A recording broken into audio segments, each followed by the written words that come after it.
네, 오늘은 디도서 두 번째 시간입니다. 복받을 마음이라는 제목으로 말씀 나누도록 하겠습니다. 자, 사도 바울은 자신의 제자 디도에게 이 목회 지도를 해주면서 바르게 사는 방법을 코치해 줍니다. 이 지도자들에게 순종하고 또 늘 선한 일 하기 힘쓰고 또 남을 헐뜯거나 욕하지 말고 모든 사람에게 공손하게 대하며 또 너희 온유함을 보이도록 해라 라고 이렇게 조언을 해줍니다. 자, 그런데 우리가 바르게 살다 보면 마치 나만 바보가 되는 느낌을 받을 때가 있습니다. 군대도 가보면요, 이 바르게 이 FM대로 하는 사람은 이 바보가 될 때가 있어요.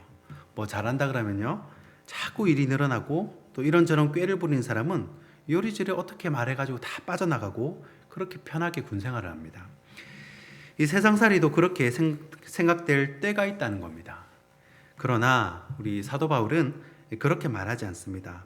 우리 믿는 사람들은 믿음과 행위 사이에 괴리가 존재하지 않는다는 거예요. 악한 황제의 통치, 그리고 그레데 교회 안에 거짓말하고 배만 위하는 그런 사람들 사이에서 그들을 용납하고 너희는 바르게 살기를 그렇게 코치를 하는 겁니다. 자, 정죄하고 비난해야 당연한 건데 왜 용납하고 바르게 살아야 하나? 오늘 말씀을 통해 한번 살펴보도록 하겠습니다. 용납할 수 있는 이유 첫 번째는 나도 죄인이기 때문입니다. 3절 말씀입니다.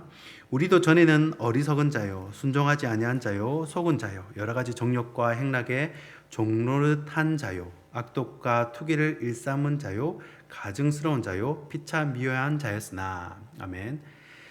자, 우리가 다른 사람을 용납할 수 있는 이유는 나도 역시 이 죄인이기 때문입니다.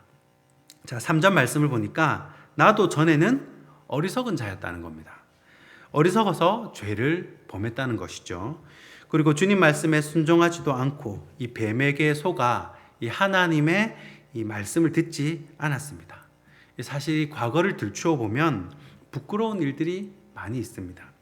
정욕대로 살고 쾌락에 종노릇하고 악하고 남을 미워하고 내가 지은 이런 죄를 다 하나하나 다 따지게 되면 나 역시 구원받지 못할 죄인이라는 것입니다. 이 탈무드에 이런 이야기가 있습니다.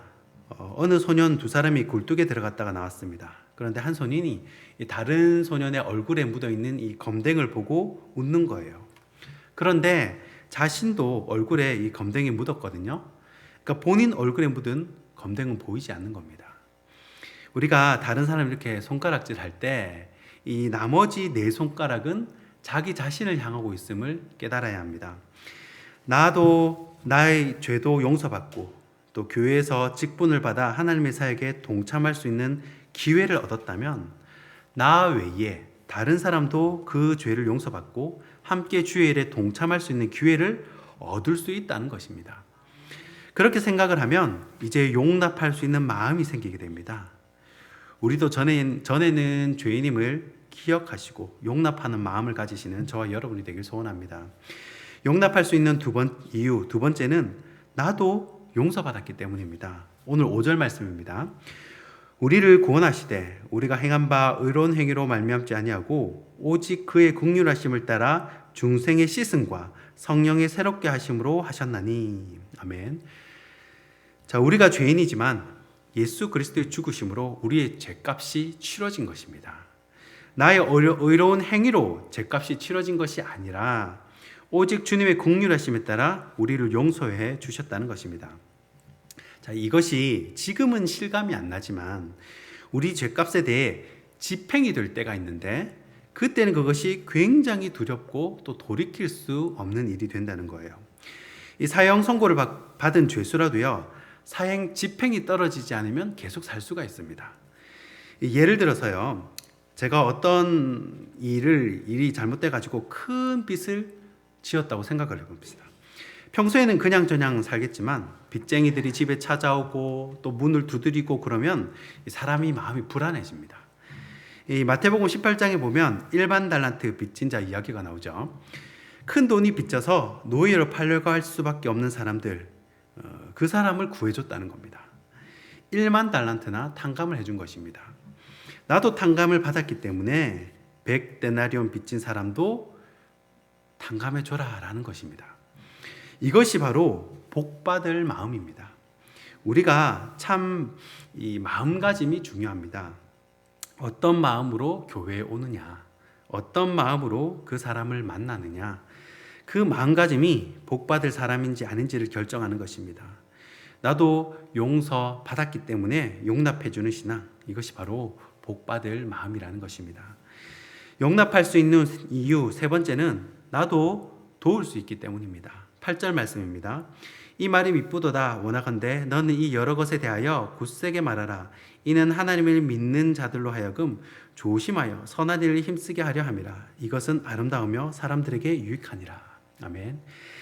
자, 미쁘도다. 이 말이 참말이라는 말입니다. 우리가 선한 일을 하고 용납해 주는 것이 아름다운 일이며 또 사람들에게도 유익하고 무엇보다 하나님이 기뻐하시는 그런 일이라는 것입니다. 자, 나도 용서받기만 하는 것이 아니라 나도 다른 사람을 용서해 줄 수 있고 또 도울 수도 있다는 것입니다. 자, 그리고 그런 행동, 그런 모습을 우리 하나님은 너무너무 기뻐하신다는 거예요. 자, 코로나 때문에도 그렇지만 사실 갈수록 기독교에 대해서 세상 사람들의 반감이 커져갑니다.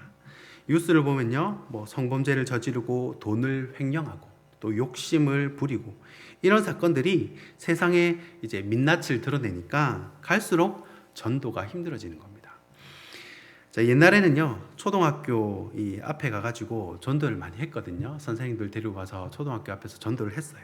근데 이제는 그것이 금지가 됐습니다.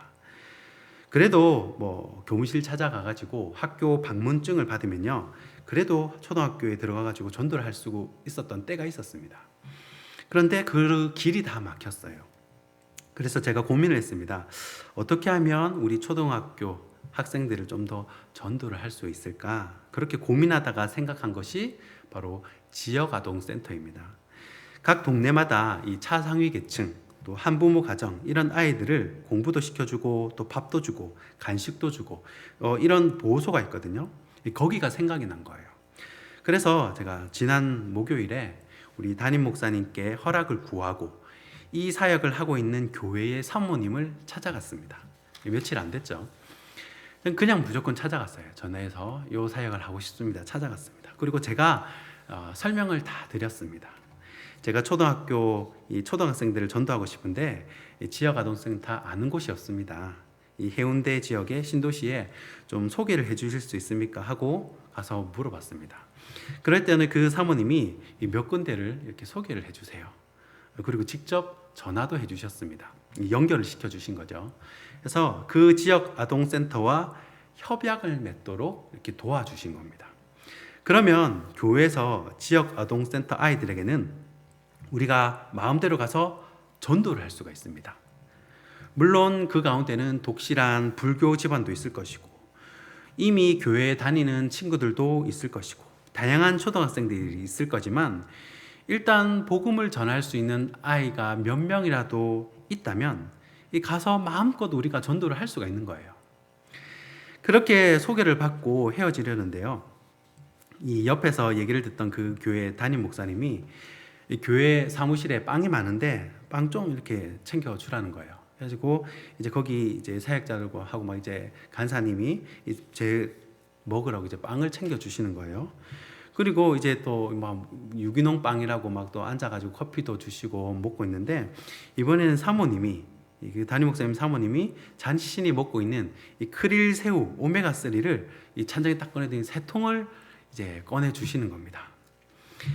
제가 사실 이 오메가 3를 사 먹어야겠다 계속 마음이 있었는데 이 코스트코 가면 구경만 하고 그냥 오고 인터넷으로 살까 하다가 그냥 안 사고 막 그랬었거든요.